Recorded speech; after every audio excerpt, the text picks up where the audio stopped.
In this video, we're going to make a cultural mask, and I'm starting off with about 4 pounds of clay. I just cut from the block of clay that I have.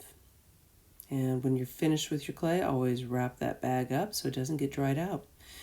I always like to pre-press my clay, make it a little bit thinner, so I'm just kind of squishing the clay down a little bit, getting it flatter, getting it easier to roll out.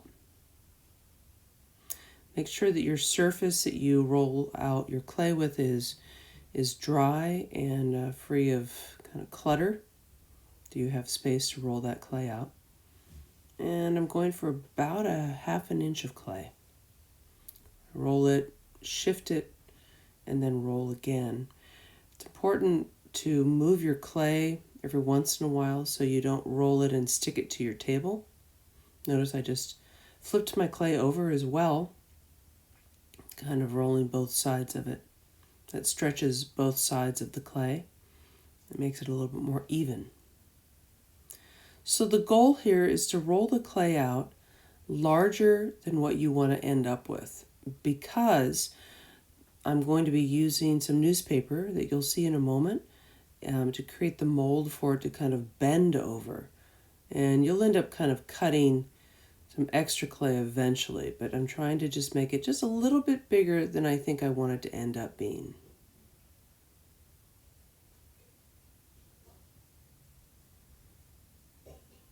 Now I'm ready to draw out my basic design. I just use a number 2 pencil.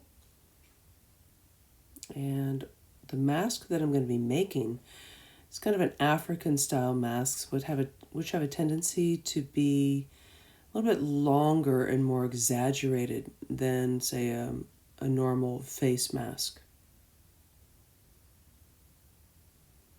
I'm just taking my knife and cutting out that line I just drew.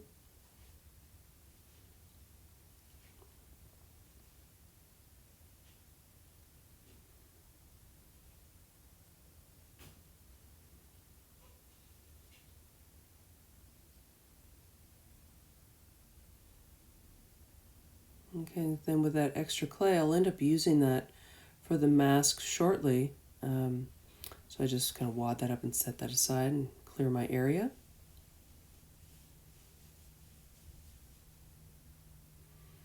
So the next step is taking individual sheets of newspaper, kind of wadding them up. And what I do is I took a newspaper and I kind of tore it in half and just used individual sides. It's important that you use singular sheets. So at this point, if you don't have access to newspaper, you can wad up individual sheets of paper towels and it will provide the same function.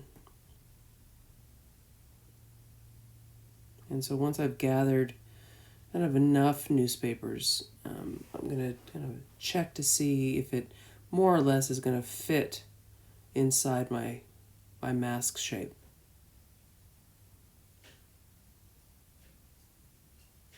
And it's not quite there yet, so one more piece to go.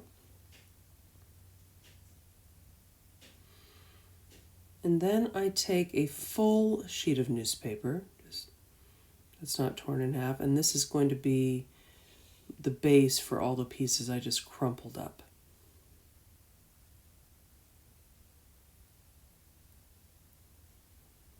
I'm kind of gathering them here loosely. Notice that the newspaper stays loose.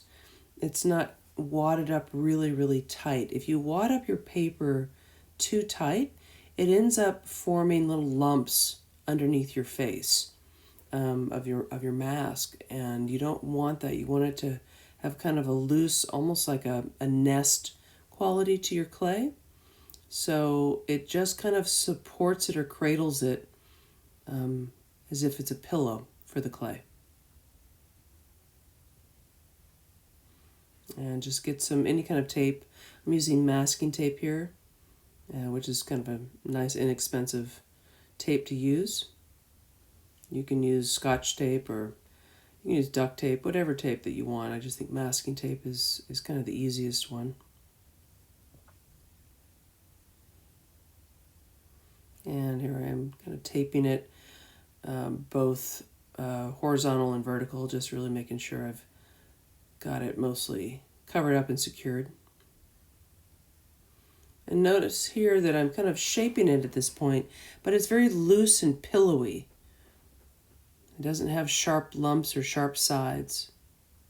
It's just meant to cradle and support the clay. So then the clay lies curved, as if it's going to be worn on a face. A mask is not flat. And so that's what the newspaper or paper towel, if you use that, is used for. It's giving it a bit of a pillow cradle for the mask.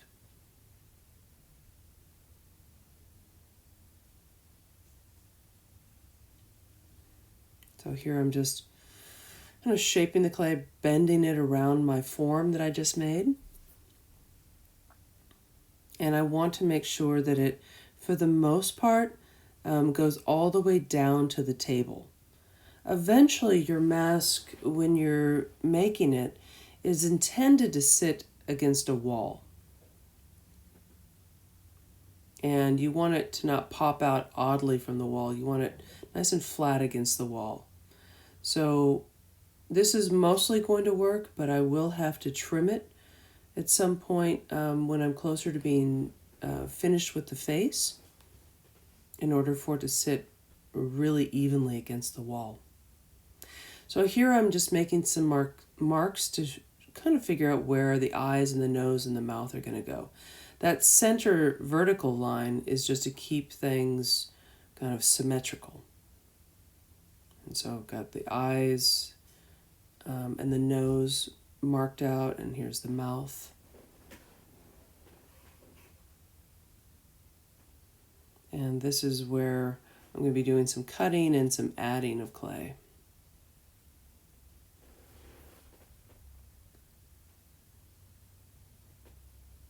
Now your mask will look different depending on what kind of face that you're choosing. You could be choosing an animal, you could be choosing a spirit, you could be choosing a human face. It just depends on what your culture is and what type of mask it is. So now that I've cut out the eyes and the nose, I'm scoring, and the mouth, I'm scoring the nose. And I'm going to add a piece to kind of build that nose area up. A coil usually does the trick.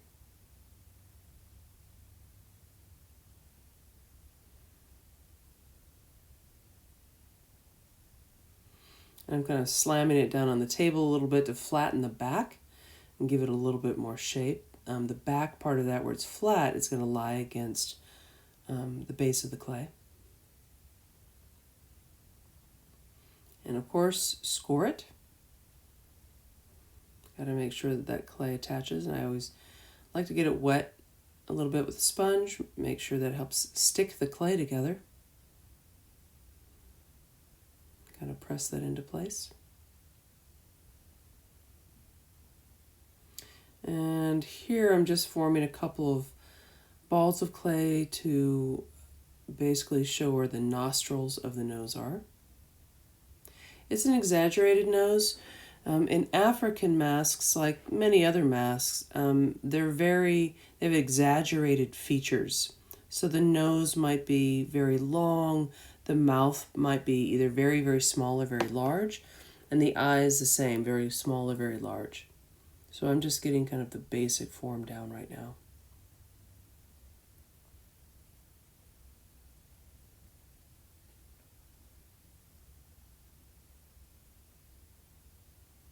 I'm blending that in, making sure it's all part of the clay now. Anytime you attach any part to your mask, just make sure that those attachments are well sealed and well blended, and then you get rid of any kind of deep lines.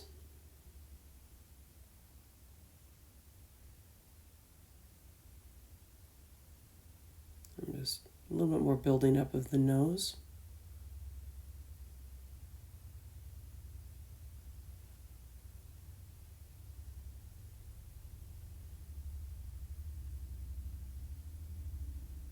And I'm going to focus a little bit on the eyes and on the mouth. So I'm just rolling out some coils, outlining what I just cut out. So this is going to be the kind of the mouth or the lip shape.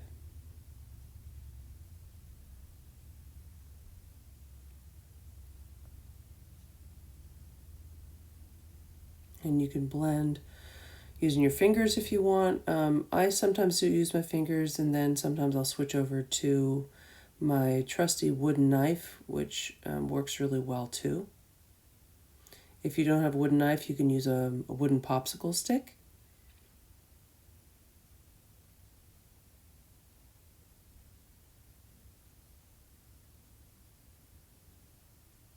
And here I am kind of finishing off with the area around the eyes.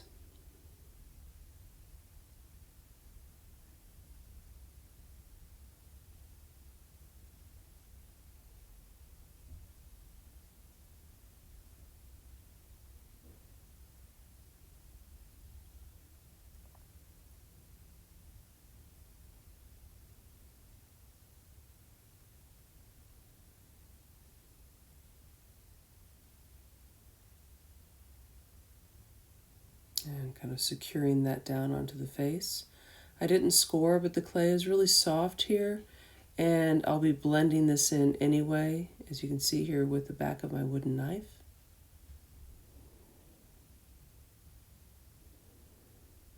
I'm really making sure everything's well attached.